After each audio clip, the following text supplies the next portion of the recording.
It's sad to say really, but Jae of Day6 is ruining his career, or maybe it was already ruined from the start.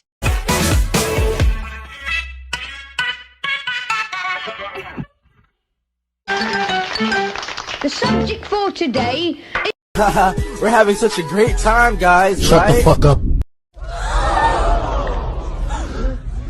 Hello my loves, welcome back to another episode of Chae's Hate Corner. I was going to make a quick video on this situation and then go back to watch Record of Youth, but no, there's so much more Jae has done and I feel like it should be put out there. There will be timestamps down below for anyone who wants to hear a certain section of the video. Anyways my loves, before we get started, make sure to like this video and subscribe to my channel for a free K-pop album. Alright, let's go.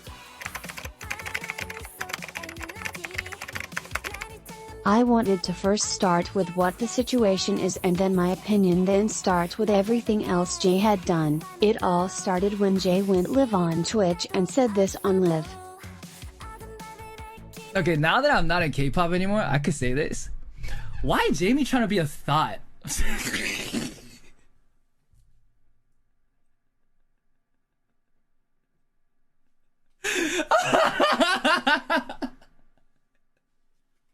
That's right, I said it, tell her. I said it, tell her. Girl, shut the fuck up. You thought you ate that?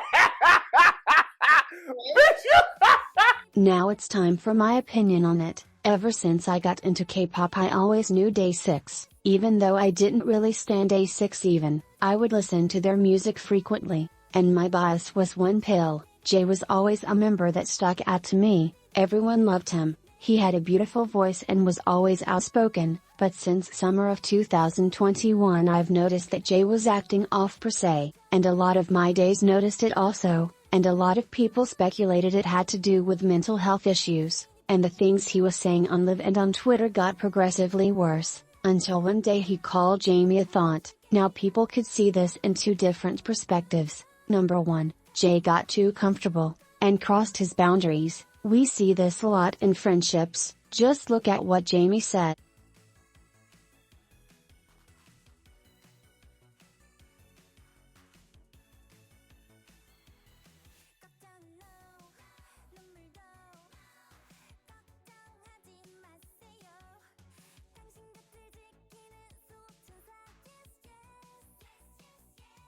Another reason is that he just brought up Jamie for clout. Since he did bring her up out of nowhere, I think Jamie's best friend summed up this situation the best. So correction, it was on Twitch, not on Twitter, which quite unfortunately doesn't make it any better or different. Also what I'm having a hard time trying to comprehend is, if he didn't fully understand the word, why didn't he look it up? Why?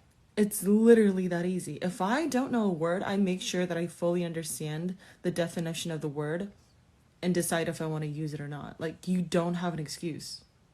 To give him some excuse, I do understand, as a fellow ex-JYP, how liberating it is to not be under contract anymore, how refreshing it is to not be restricted from saying or doing things that you've always wanted to do and say. So you got excited. However, that does not excuse you from calling your friend a thought on Twitch Live. I seriously can't think of any other reasons as to why you would bring her up out of nowhere, unless it's for clout or you're just being petty. Now I will admit I do not like Jamie. She has in fact offended the black community on many occasions. Was the things Jae said offensive? Yes, no doubt, especially since he said he thought baddie and thought meant the same thing. Well, if he thought that, why didn't he say baddie since it sounds less offensive? And in my opinion everyone knows that thought isn't used in a very, well, how do I say this, nice term, and it's the way Jae was talking about her looks also, again crossing boundaries. She's a badass queen. Yo, Jamie, vocally, fucking demon. Fucking demon. Image-wise, I don't know, bro. I just don't know.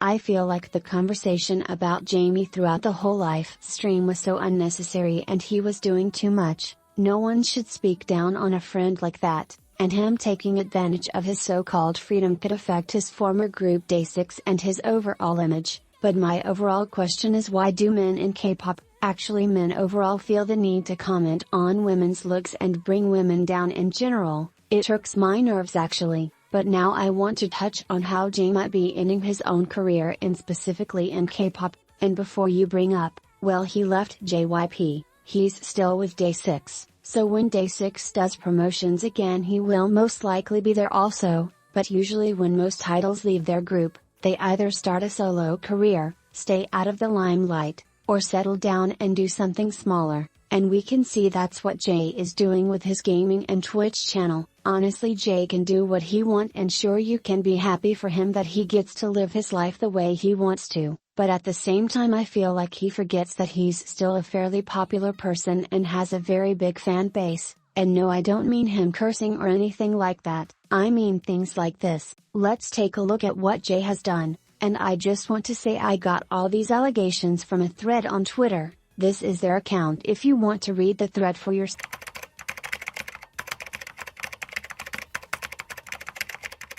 This is one of the tweets I wanted to explain because I feel like a lot of people won't see anything wrong with this, so as a non-binary person this could be extremely offensive. The reason is because number 1, pronouns are they, them pronouns have always been made fun of, just because people may not understand it, so instead they make fun of them. So Jae liking this tweet could be deemed as problematic to people.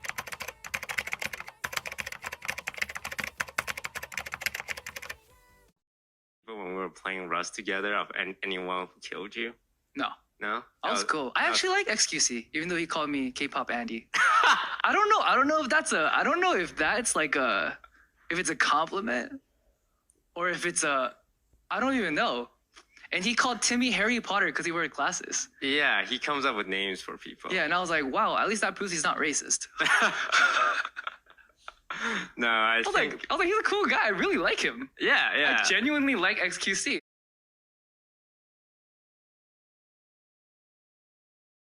One way Orientalism manifests itself in the media, particularly modern media, is through techno-Orientalism.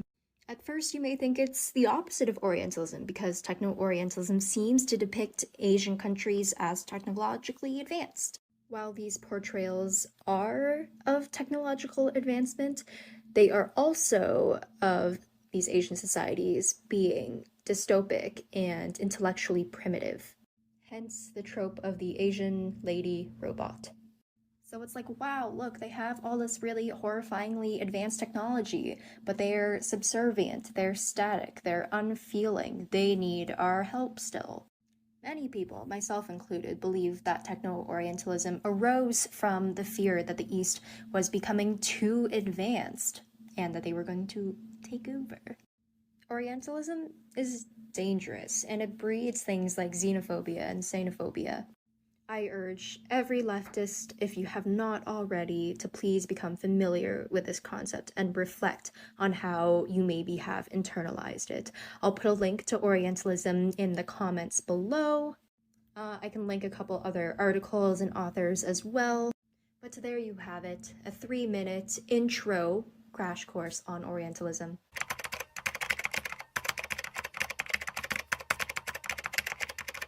Things they're not okay, like beating women. Yeah, okay, so here you're not differentiating art and the artist. I pogo you less than 3. I pogo you too, thank you. So, I don't even want to go into that. I don't even want I mean, they don't have veins. They're not living, breathing organisms. I don't think oat milk could be considered oat blood. You don't care about oat lives? Oat lives don't matter to you? Can I leave?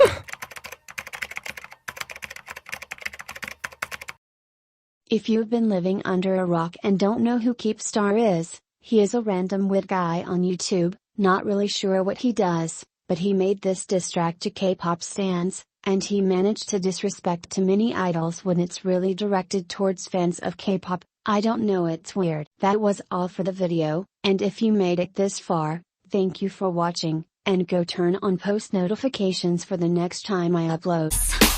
calling.